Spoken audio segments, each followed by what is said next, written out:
execute. I realize the truth will always set us free, Mr. Chair. After considerable reflection, I am now executing this affidavit to provide a comprehensive information to the Comm regarding everything I personally know about the war on drugs during the former administration.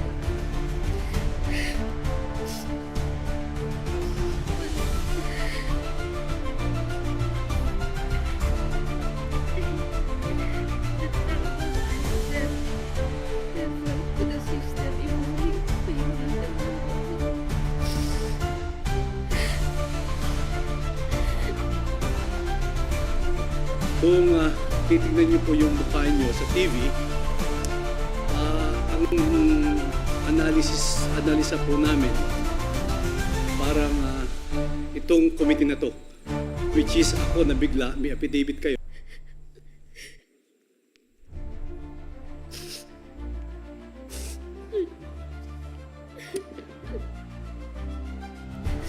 I am afraid of my life, Mr. Chair. And the life of my relatives and my friends and classmates.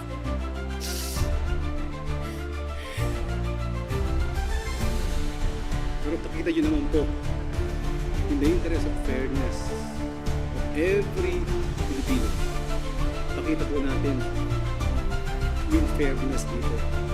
Po sana kung pwede, kasi hindi po naiintindihan yung mga binabasa nyo, yung mga nanonood. Yung affidavit nyo, hindi po naiintindihan yung mga televiewers natin. Kung kayo nandito, naiintindihan nyo, pero pag nasa TV kayo, hindi nyo po naiintindihan yung mga sinasabi. Correct, nabigla din ako doon kasi isa sa atin turnaround from the last hearings po natin. And suddenly, we will be receiving an affidavit like this, no? Meron po bang pumilit sa inyo para i-execute itong affidavit na to?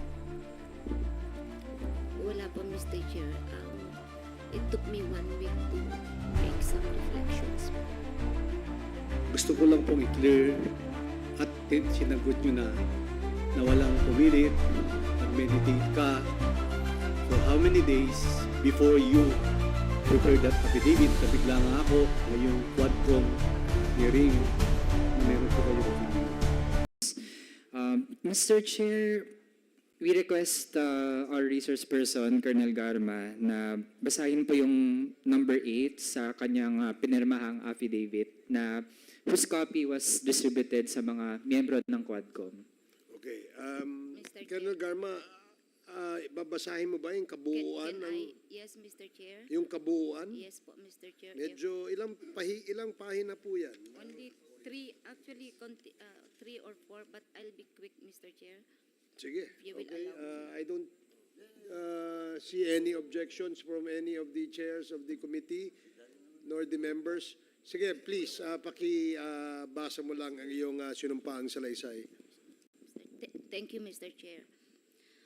On September 12, 2024 and September 27, 2024, I was invited to serve as a resource speaker during the recent legislative inquiry conducted by the Joint Committee on Dangerous Drug, Public Order and Safety, Human Rights and Public Accounts of the Honorable House of Representatives regarding the investigation into the war on drugs of the previous administration. During these hearings, I was asked several questions concerning my knowledge or involvement in the deaths of 3 Chinese inmates of the Davao Penal Colony and the death of General Wesley Barayuga, all focusing on the alleged extrajudicial killings of the aforementioned individuals. I was also questioned about my relationship with the former president, as well as my career as a police officer and my tenure as the general manager of the Philippine Charity Sweepstakes Office. Throughout the hearings, I answered questions from the committee based on my personal knowledge. However, I did so with great apprehension as I recognized that my statements on national television could significantly endanger my life, the safety of my family, and others very close to me. After considerable reflection, I am now executing this affidavit to provide a comprehensive information to the Comm regarding everything I personally know about the war on drugs during the former administration.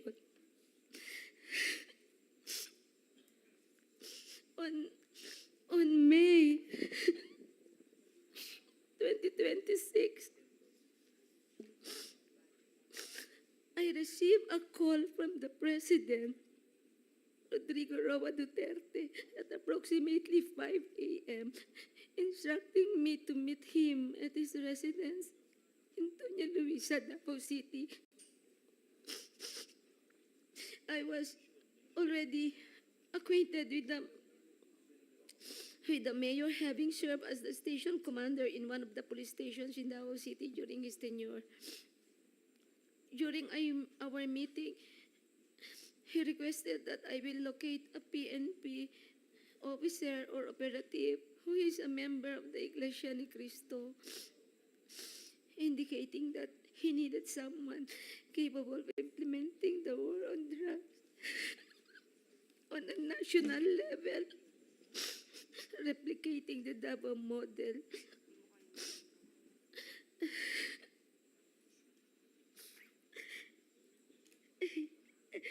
The Davao model referred to the system involving payment and reward.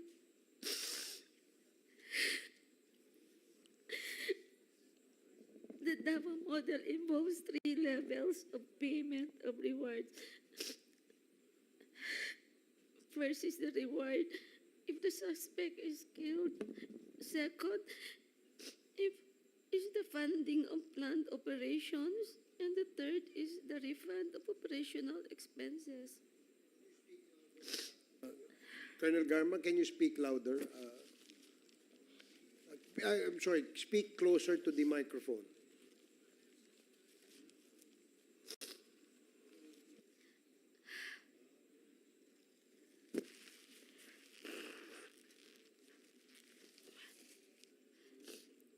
Initially, I informed the President that I was unaware of any individual with those qualifications, as I had not been assigned outside of Davao City or had served in the national capacity within the PNP. However, I recalled my upperclassman Edilberto Leonardo, who was heading the Criminal Investigation Detection Group and was also a member of the Iglesia ni Cristo. I mentioned his name to the President. On the same day, a certain individual named Muking contacted me to request for the phone number of Leonardo's contact details, which I promptly provided. A week later, I learned from Arthur Narsolis via phone call that Sir Leonardo had been summoned and was instructed to proceed to the Royal Mandaya Hotel in Davao for a meeting.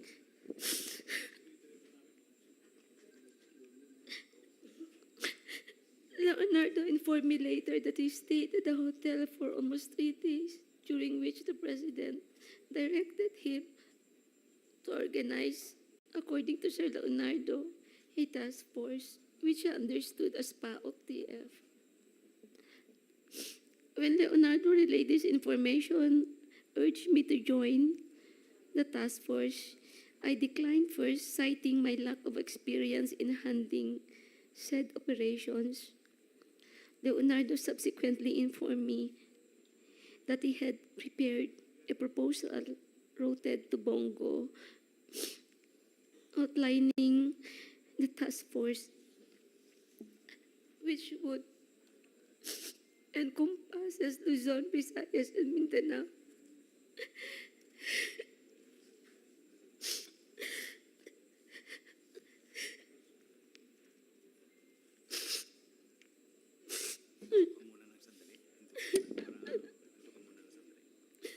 I am afraid of my life, Mr. Chair, and the life of my relatives and my friends and classmates.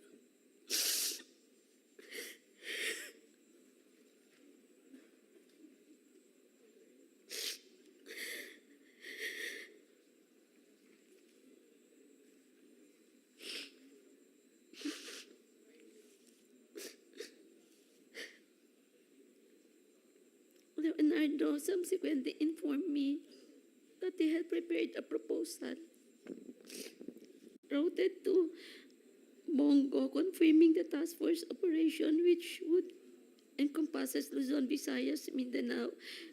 He also inquired if he and his classmates could have a courtesy call with the president through Bongo for a photo opportunity.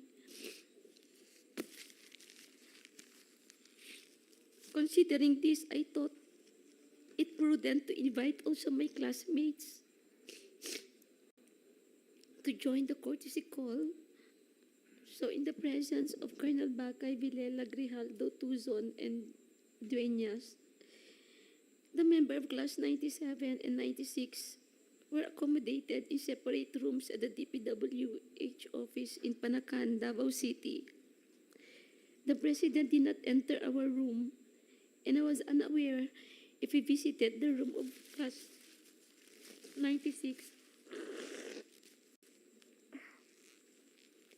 After the courtesy call, Leonardo informed me that the structure of the mentioned task force would undergo changes. In June of 2016, Leonardo has transferred from Manila to assume the position of the chief of the CIDG Region 11. During the initial 3 months of the assignment, I facilitated all meetings between Leonardo and Bongo at Leonardo's request. Subsequently, they established direct communication.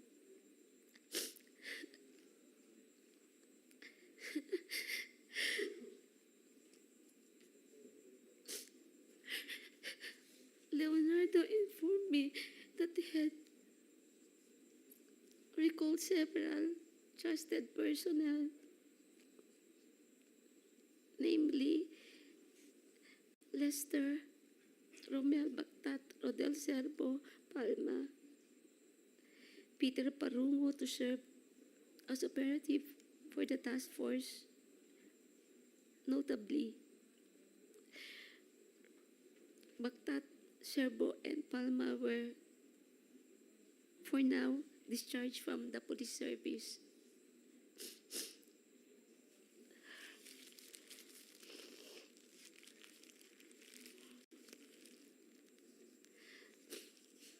Romel Bactat, Serbo, Palma were all former police officers stationed at the CIDG 11 office. They were discharged from the service on or about a year ago due to an operation that led to the killing of one individual. Lester Bergaño is a provide citizen, while Peter Parunga was a former detainee of CIDG due to a charge of rape that has been cleared.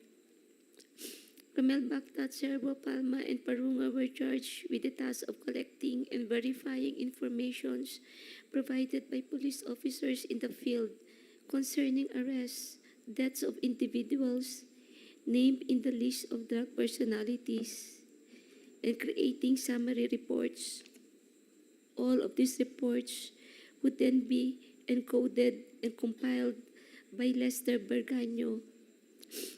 The compilation is thereafter elevated to Sir Leonardo, who will decide what level the arrest or killing was and its corresponding reward. Rewards were only given for killings, while for arrests only for the funding of Copland and refund for operational expenses was given. I saw how these individuals operated when I would visit my friend in CIDG 11. He conveyed that the task force would be structured differently and that he submitted a document to Bongo detailing the task force operation, including an overview of the current drug landscape in the Philippines. I was informed that the drug structure originated from Bucor, where numerous drug lords are currently incarcerated, and that it has 3 branches, Luzon, Visayas, and Mindanao, with Peter Lim involved in the Visayas region. Once the task force became operational, I later learned that all compliance funds, refunds for operational expenses, and rewards for agents were processed through the account of Peter Parungo. Currently, Lester Berganyo maintained a comprehensive list of the drug personalities of the Philippines. Leonardo conducted briefings for all PIDEA, IG regional directors, and PNP chiefs regarding the drug situation. Additionally, if any individual died during police operations, Leonardo will report the incidents to Bongo for inclusion in the weekly report and request for refunds of operational expenses. Leonardo had final authority to determine who would be included in the list of drug personalities and to classify their threat level, as well as the discretion to remove individuals from the list. Furthermore, in 2016, while I was at the CIDG office following up the appointments of my personnel, I overheard Padilla discussing drug activities at the Davao Penal Colony with Leonardo. Padilla specifically identified certain Bucor officers involved in drug trade, notably mentioning an officer named Ginto, who was subsequently killed along with other Bucor members. These are the critical facts I personally know regarding the drug war of the previous administration. I am prepared to provide additional details and information in a supplemental affidavit or during an executive session at the discretion of the committee. I affirm the truthfulness and accuracy of the above statements to assist in the investigation by the Joint Committee, Your Honors. Mr. Chairman. Go ahead, SDS. Mr. Chairman, alam mo, papasalamat ako kay Ma'am Garma. And no, alam po natin ang nararamdaman mo. Pero kaya ako umakyat, nanonood po ako sa TV, sa baba. Mukhang itong committee na to parang pinilit ka para magsalita. Kaya ka umiiyak. Baka sabihin ang Quadcom pinilit ka para magsumite ng affidavit at basahin mo. Umiiyak ka. So gusto po namin kasi na pakita mo talaga na kusang loob ang sasabihin mo dito sa Quadcom. Wala pong sapilitan at galing po sa puso nyo ang pagsasalita. So kaya po ako umakyat, nasa baba ako, kausap ko yung mga ibang kasama natin. Ma'am Garma, alam ko naman po yung sitwasyon nyo. May nanonood po sa atin buong Pilipinas, lalo na sa Mindanao. Alam ko po kung ano nararamdaman nyo. Pero pakita nyo naman po, in the interest of fairness of every Filipino, pakita po natin yung fairness dito. Kung titignan nyo po yung mukha nyo sa TV, ang analisa po namin, parang itong committee na to, which is ako na bigla, may affidavit kayo. Kaya ako po sana, kung pwede, kasi hindi po naiintindihan yung mga binabasa nyo, yung mga nanonood. Yung affidavit nyo, hindi po naiintindihan yung mga televiewers natin. Kung kayo nandito, naiintindihan nyo, pero pag nasa TV kayo, hindi nyo po naiintindihan yung mga sinasabi nyo. Mr. Chair, on that note, kung pwede po, magpahingat siya, huwag siya umiyak, sabihin niya lahat in a clear reading, in a clear words. Ako po, I move sana para basahin niya ulit yung kanyang affidavit, Mr. Chairman. Salamat po. Siguro, Miss Roina Garma, we will give you time to be composed. And we cannot blame you doon sa inyong emosyon. ako rin, nabigla din ako doon sa kasi it's a sudden turnaround, no? From the last mga hearings po natin, and suddenly we will be receiving an affidavit like this, no?